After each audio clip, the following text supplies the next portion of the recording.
Hello दोस्तों, स्वागत है आप सभी का बेसिक क्लासेस में।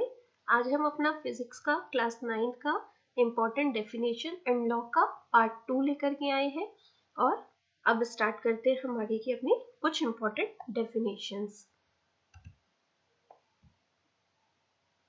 Scalar quantity.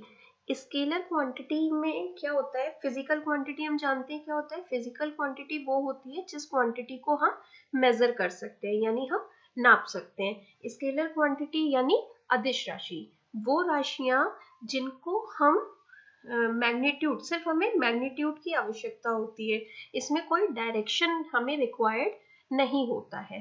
ठीक है, स्केलर क्वांटिटी क्या होती है? जिसमें हमें कोई भी डायरेक्शन रिक्वायर्ड नहीं होता है। ठीक, उसे हम क्या बोलते हैं? Scalar quantity. जैसे लेंथ, टाइम, इसमें हमें किसी भी डायरेक्शन की जरूरत नहीं होती है। ठीक है, next vector quantity. Vector quantity क्या होती है? वो फिजिकल क्वांटिटी जिसमें मैग्नीट्यूड के साथ साथ हमें डायरेक्शन भी रिक्वायर्ड होता है। जैसे डिस्प्लेसमेंट।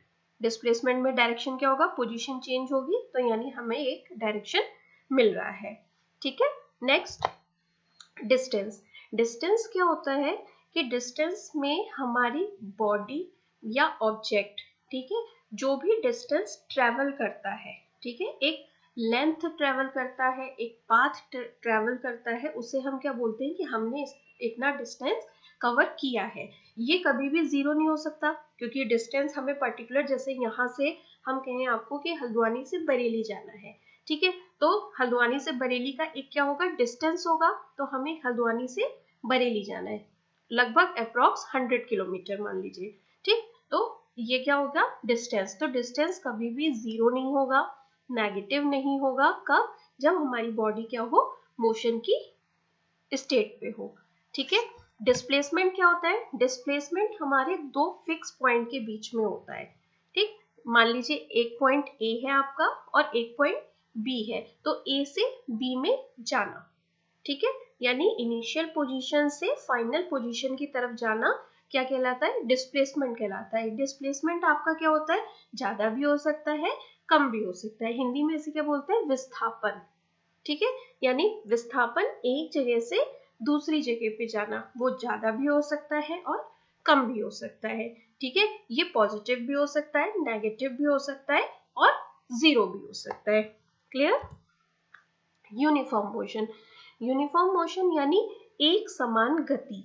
ठीक, एक समान गति में हम क्या कहते हैं? जहां पे हमें एक स्ट्रेट लाइन में चलना होता है, यानी यूनिफॉर्म लाइन में चलेंगे हम, जिसमें आपकी कांस्टेंट स्पीड होनी चाहिए।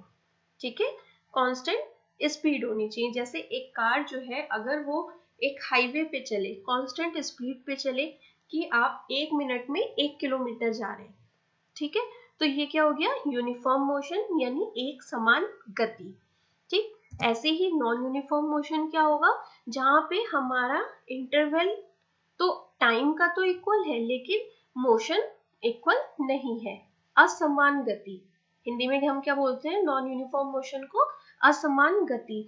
जैसे मान लीजिए आपके हडल्स आ गए, आप हाईवे पे गाड़ी चला रहे हो, ठीक है, आपके हडल्स आ गए, ठीक है, स्पीड ब्रेकर आ गया, या कोई गाड़ी आ गई सामने से, तो आपने क्या करा? ब्रेक लगा दिया, तो वहां पे क्या हो गया? आपकी रिदम टूट गई, तो यानी आपकी स्पीड कांस्टेंट नहीं है। तो जहां पे स्पीड कांस्टेंट नहीं होगी, वहां पे क्या होगा?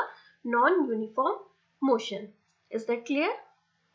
आगे की डेफिनेशंस हम नेक्स्ट पार्ट में लेके आते हैं। Thank you.